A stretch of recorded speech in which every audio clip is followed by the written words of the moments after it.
I left March 43, I think.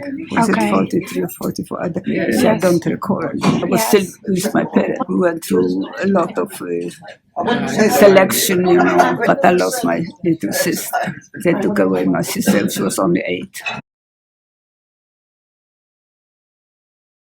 I was with my family.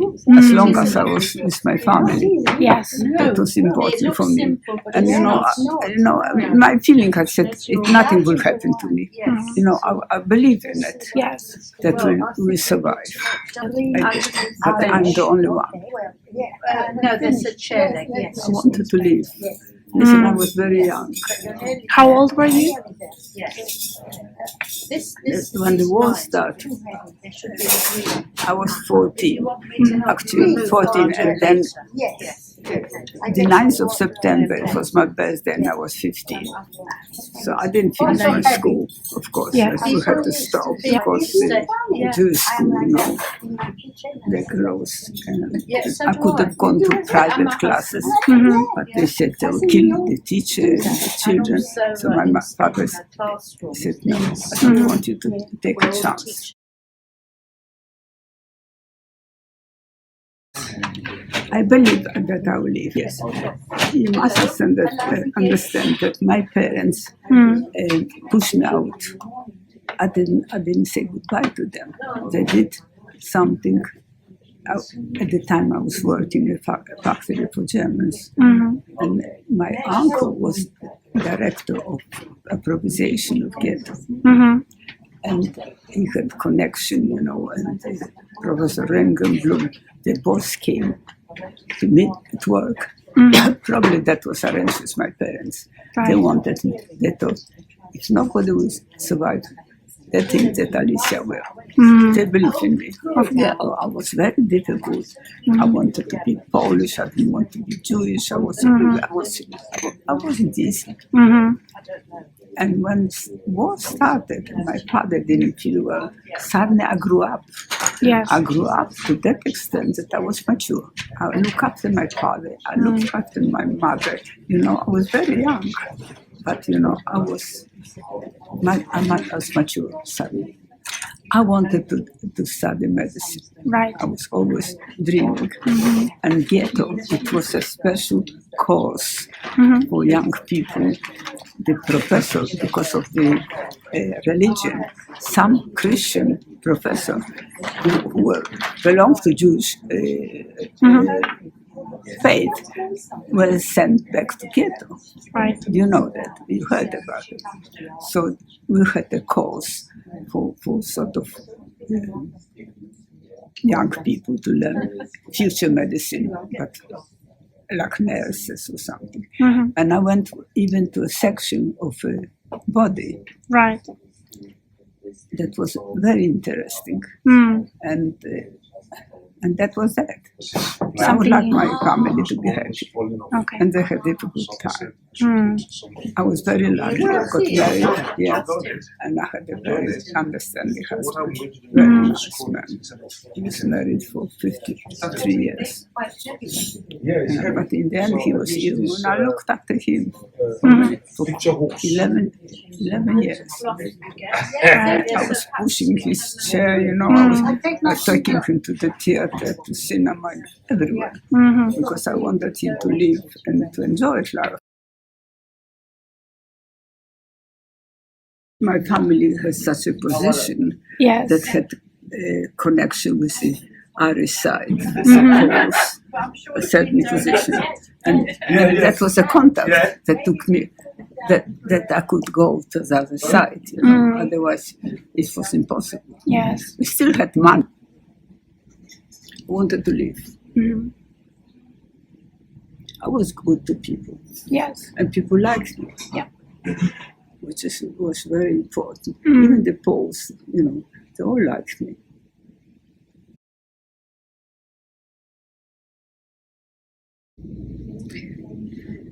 This dark moment passes. Everybody has got a certain time, that even myself, I had it, that I had enough. If you think that is some light, this is a possibility that life will improve. But actually, no, I was a fighter. I was always a fighter. So I was with Christian, with a family, and I had to go to church. Yeah. And I behaved like they did. I did my best. To that extent, then one daughter was getting married, she wanted me to be with her. And I was with her. They said, they thought that maybe I would change my religion, and I'm okay. But there's a grandmother there. She said, leave her alone, because a wolf will always go back to the forest. She will come back to your own people. And I wasn't religious. And my father was very unhappy with me, because I wasn't interested. But I was very young.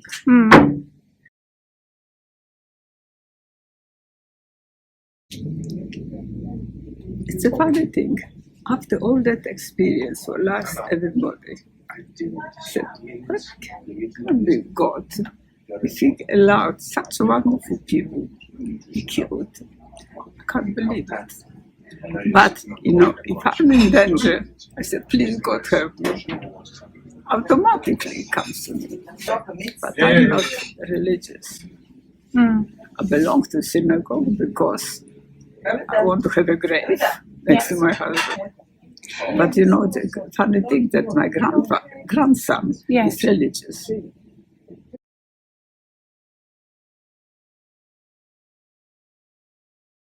Yes. I don't admit. I don't. If I can not to talk about it, I don't. But during Because I want to be like anybody else, I don't want that.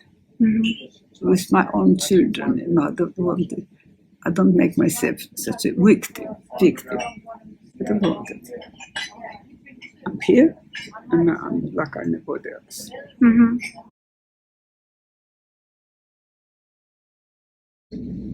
I met very nice people during the war. Who were wonderful to me. They liked me. They tried to help me. Listen, don't forget they were by death. They could involve themselves and be killed. I think it's wonderful.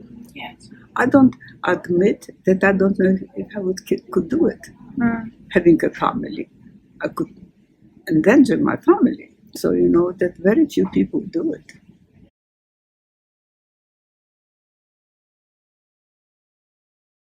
Yes, I traveled with my sister, who was 9.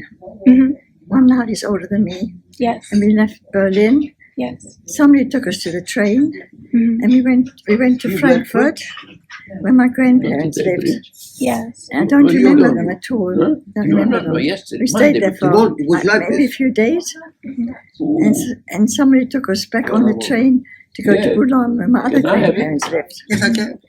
And I remember my grandmother made me sandwiches with egg and radishes. And to this day, I eat a lot of radishes. All right. Because of that. So we went to Boulogne to see my other grandparents for the last time. And we stayed there for 3 months. And I have nice memories from staying with those grandparents. I do remember them. They had a paper factory. We used to play there weighing paper. We used to weigh it. And it was very nice. From there on, and they were very good to us. And my grandfather used to put me on his lap and tell us stories that each day continues like a soap, like the soaps, which I watch on television when it was about animals. Right.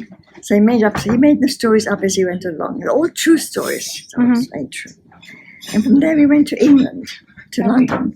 I don't remember the journey at all. It's a complete blank. Right. I remember nothing, but we arrived in a hostel for girls, my sister and I. And I think my auntie, who already lived in London for a long, long time. She must have got us over, although I didn't know at that time anything. Yeah. What do kids know? They don't know anything. We're told to go and we went. Mm. And in this hostel, I was then about 8 years old, I was telling the younger children stories. And from there, when the war broke out, we were evacuated with a Jewish secondary school to Shefford. And my auntie, the one who brought us over, she was the headmistress. And so we stayed in Shefford for part of the war, just my sister and I, always my sister and I. Right. In the meantime, my parents also came over, and my siblings, they were all separated, we were always somewhere else. We were the two eldest, so you can imagine the other were much younger. Right. We were all separated, and eventually we all got together into a house in Letchworth. To be alive, to actually have got away. We did have Nazis walking around on the train, and we were scared. We were really, really scared. Yes. We saw them around, and my sister got sick. She vomited. So it was frightening. It was frightening. But we arrived. We couldn't speak English, and we didn't know. We were little kids. We didn't know what we were allowed to eat. We were very religious. Right. We didn't know what we were allowed to eat. So we stuck to potatoes and bread and Yes. things like that. We were very careful, but we had a kosher meal once a day in the school.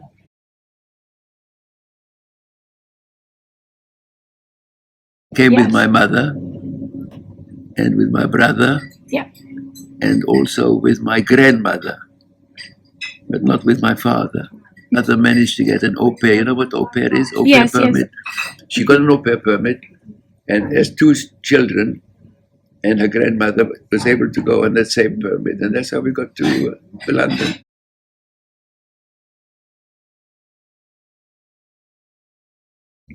Well, I mean, I do remember, you see, we were living in a very, very small village, and Hitler actually marched in, as you well know, in 1938.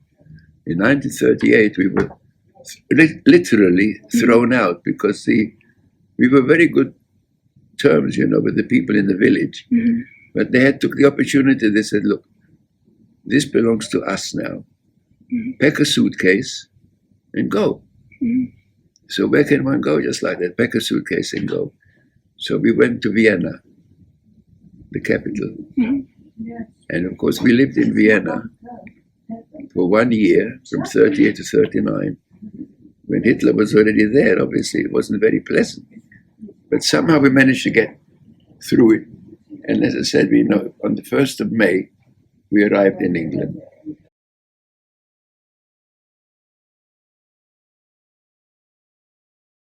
Well, you know, 9 years old, you know, I was very young, really. Yes. But horrible things were going on, you know, in Vienna. The Jews had their beards cut off, you know, and they were made to wash the pavements and all that sort of thing. But I can't pick out anything particular, really, you know. I'm not quite sure how we managed to get through that year, but we did. We rented in an apartment. We rented one room, you know, and that's where we lived. So, what kind of good memories you have with? Good memories. I think the only good memories I have, you know, on the journey to London, we passed on the train. We passed through Frankfurt, you know, Frankfurt, and the train. It was night. The train stopped, and I got off to buy a paper or something. I don't remember exactly. And the train started moving off. So the memory I have is I had to chase after it and managed to get on. Otherwise, I would have been left behind. The people where we stayed, you know, the ones who sort of guaranteed, sent the au pair permit. They were very nice people, very nice to us. My mother started working. She had 2 boys to support. Had 2 jobs really at the beginning. You know, worked during the day in a factory, and in the evening she went for a couple of hours to do another job. Right. It was mainly luck. Mainly luck. You didn't know from day to day, you know, what could happen. Somebody could knock on the door, you know, and come with us, all that sort of thing. It was mainly luck.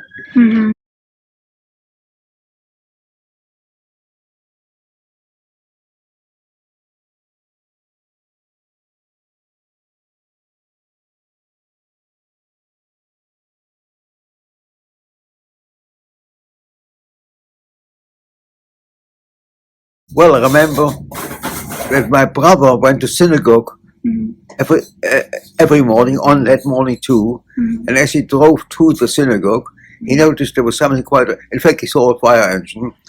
Couldn't see the fire itself because the shul was in the back of the buildings, and he were all the people who came to shul. You know what shul means, yes. Were assembled, and they were then being sent away to a concentration camp.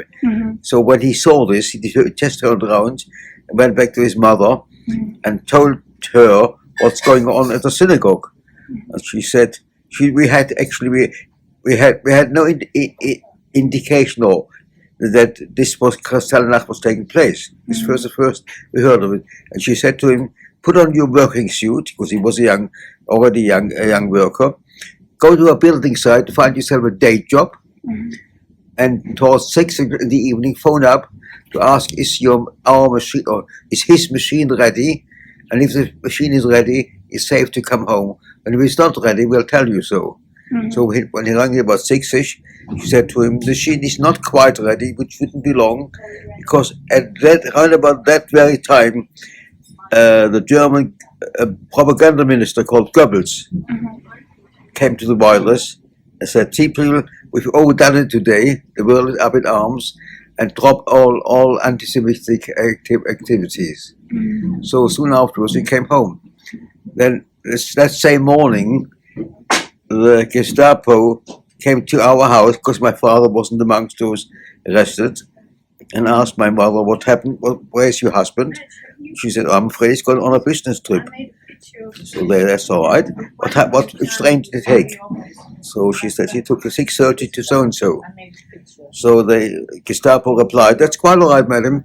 In that case, we have arrested him. We've arrested everybody at the station who was trying to escape."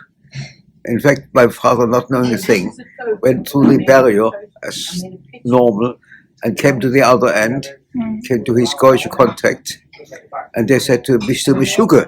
I said, why should it be Meshuggah? "But don't you know what's going on?" He said, "No, don't know nothing. Arresting all the Jews. Coming to the back of my house, and I kept him there for a day or two, and then they came home again. It was Kristallnacht.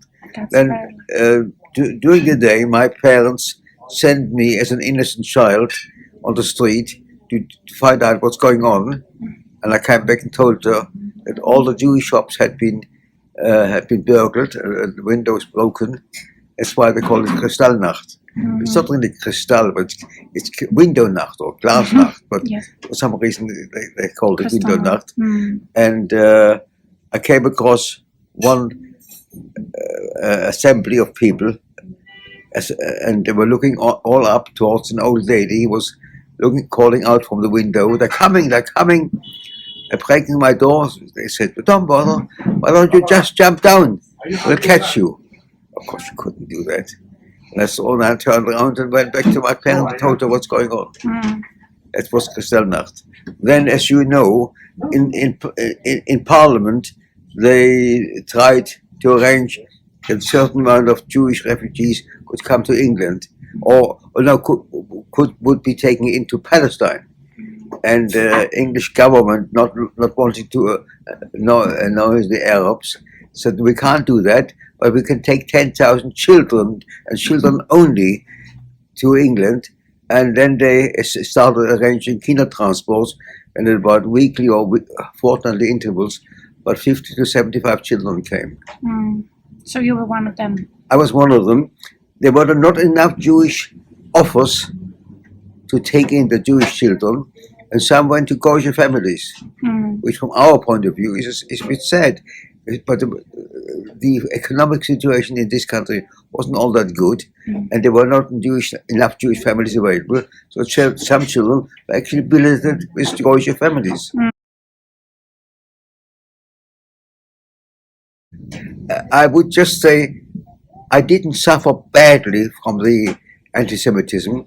I had kosher friends who one day told me, "I'm sorry, we can no longer play together, but it was nice knowing you." Right. And I was used to being attacked by hooligans, and I just got used to it. Right. And when they fought me, I fought back and so on. Of course, I did try and run away, but it didn't affect me badly. I just got used to it.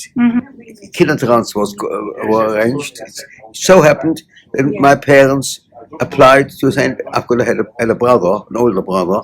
She tried to send both of us out of Germany, and she applied for England and France.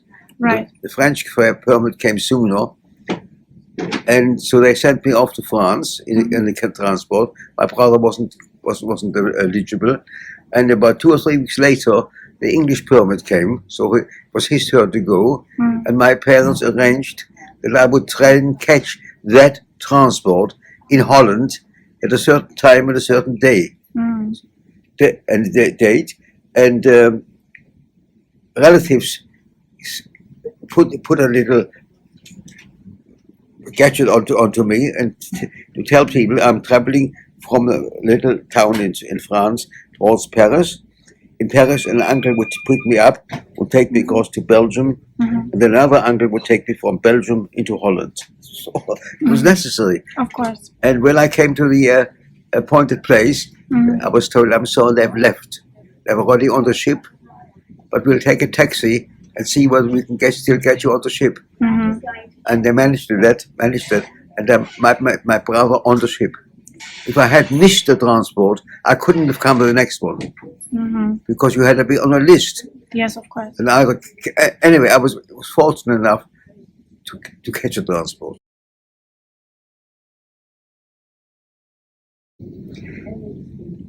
As a child, I didn't feel the seriousness of it. It was just a big experiment, a big gamble, and a big adventure. We were too young to understand the seriousness. Well, as a child, personally, I was afraid to be even alone in a room. But it wasn't so bad because there was always somebody around. I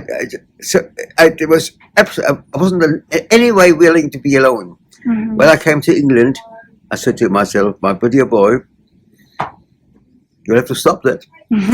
No use being afraid anymore, and I stopped being afraid. Then the war came, and I was fortunate to get into a Jewish school about to be evacuated. And we were about 600 of us.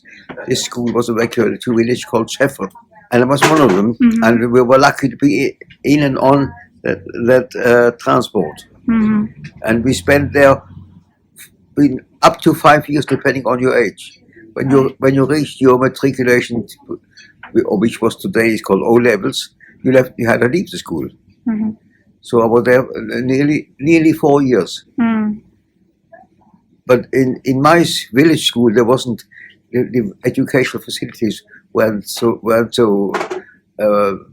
polished up. So I managed to arrange to go daily, partly by bicycle and partly by bus, to Luton, to a technical school. And for 1.5 years, still living in the Jewish village, I went to a technical school and began my technical career as an engineer. Certainly encourage as much as possible, engage them and dissuade them. I personally haven't come across anybody who's threatening to do that. So I have no personal experience, but I would obviously be most upset and engage him and trying to tell him that life is not so bad and there's a whole light in the future. I wasn't worried. Yeah. I just accepted it.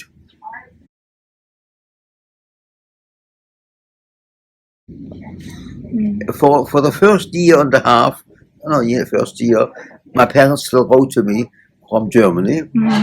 Then, in October 40, the whole area, a whole county of Jews were collected on a Yontif day. They were all sent to France, to a concentration camp, not extermination camp, concentration camp. And there they were kept for about 2 years, and then sent to Auschwitz. My parents first actually managed to get out of the camp. Wow. And managed to live civilized life in a little French village. And then they got a warning that the French were going to deport all the Jewish people. And they were offered a place, on a farm somewhere to hide. So my parents agreed to go on hiding, but with them was a grandfather who said, "I'm not going to hide." And we think it must have been for religious reasons, because he was very observant and he didn't want to eat in a strange place, and he refused to hide. So my parents hid without him. And Did he survive? Did he survive?